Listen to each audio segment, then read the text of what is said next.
So there were several options that were explored, and I can be quite detailed here. One of them, which was the most bare bones renovation, would have been a code upgrade only, which means just updating the wiring and general ADA compliance. But what that plan would not have done is address this issue of overcrowding and specifically of being able to expand the common space areas, cafeteria, library, gym to serve the larger student population. Also, the code upgrade only option would only have been able to utilize about 75% of the current footprint. So we would be dealing with an even smaller Pierce if we had gone with the code upgrade only option. That came to a cost of 67.8 million. That was a study from a few years ago. So with inflation, that would probably be approaching triple digits now. And again, that would not have resolved any of the needs with respect to enrollment increase. It would not have addressed any of our pedagogical concerns regarding the open concept. The open concept affects a significant number of peer students. So Wing A has 12 classrooms over multiple floors that are open concept. Wing C then has an additional 4 classrooms that are open concept. The Sperber Center, which is primarily for grades 7 and 8, pretty small, but has 3 classrooms there. Those are open concept. And this code upgrade option only would not have addressed any of that. So we deemed that to be insufficient, obviously, because it just did not meet our educational programming goals.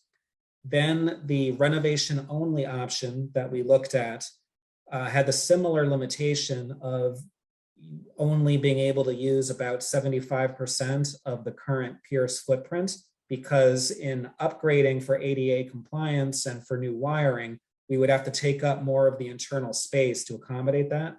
The current Pierce is mostly a concrete structure. It's very difficult to manipulate concrete in such a way to effectively renovate. So what you're really doing is carving up spaces even more in the interior. That was not going to serve a 4-section school, and that cost came to 114.2 million. Again, that's an estimate from a few years ago, so that's not including inflation. We also looked at having a new Pierce building at the current Pierce playground. That cost came to 239.5 million. So now with inflation, that would almost be approaching 300 million.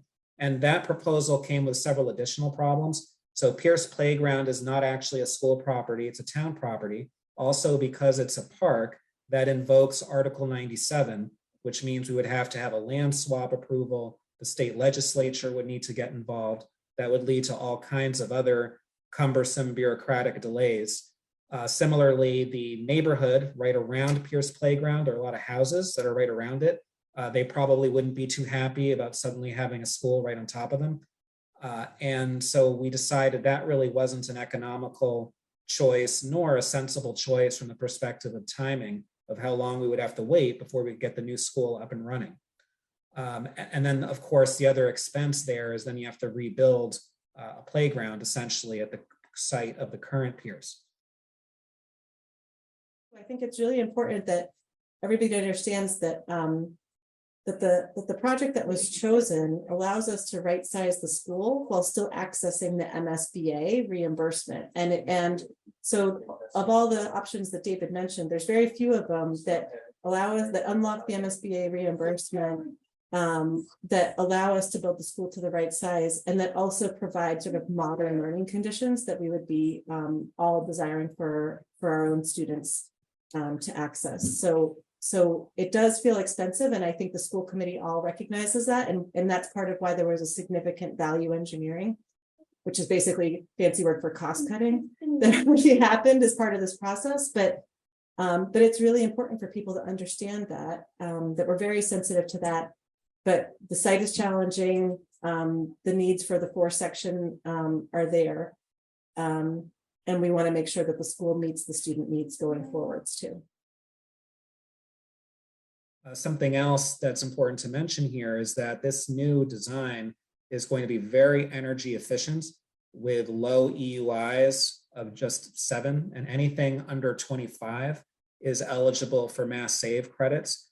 So in the long run, these energy efficiencies that are part of the design will actually pay for themselves in the form of lower operational costs.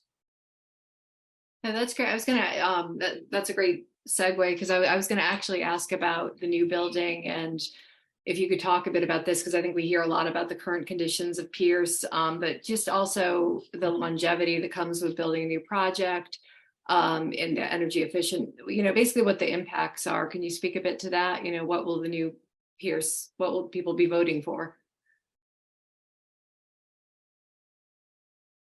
So essentially, they'll be voting for an energy efficient building with photovoltaics that allow us to have much lower year-to-year operational costs.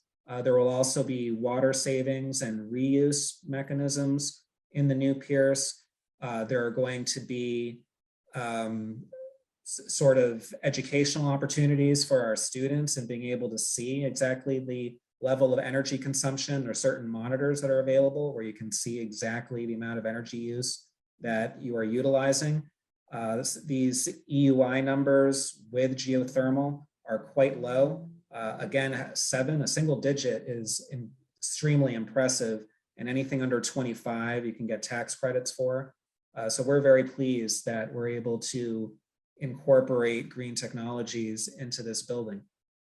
And I would also mention that the select board was unanimously supportive of that effort.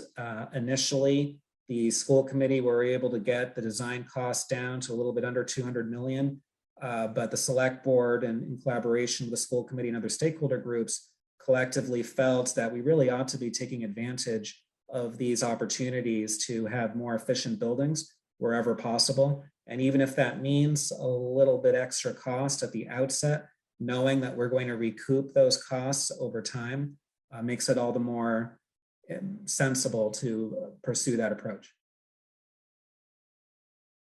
It's important for voters to remember that it's sort of a false choice to say, well, isn't renovation cheaper than the current design plan? Yes, maybe in real dollars, renovation is a little bit cheaper, not as dramatic as you think, but a renovation does not accomplish our educational plan. It does not lead to a 21st century facility that is a bare minimal option that can only use 75% of the current footprint.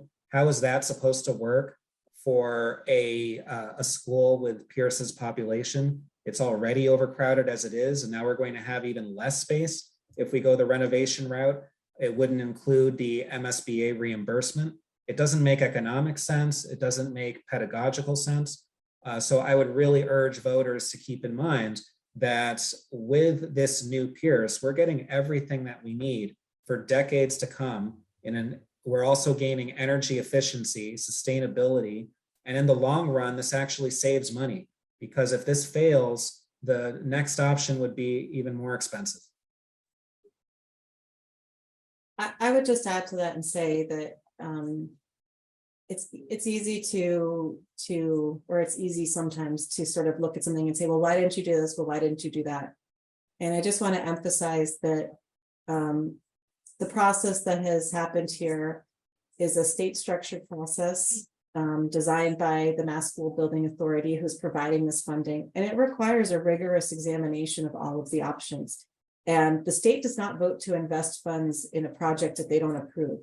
And so, as I mentioned earlier, there's been a significant amount of planning that has gone into this for years. I believe that this was accepted by the MSBA, goodness, 5 years ago. I can't remember how long ago. It was before COVID. So I believe it was maybe spring of 2018 that it was accepted by MSBA. This is a long time process with significant planning, evaluation of options, rigorous looking of trade-offs, what we can do. And this really does represent, at this point, the strongest potential, the strongest opportunity for students that, as David said, meets the educational plans and represents a path forward for our students.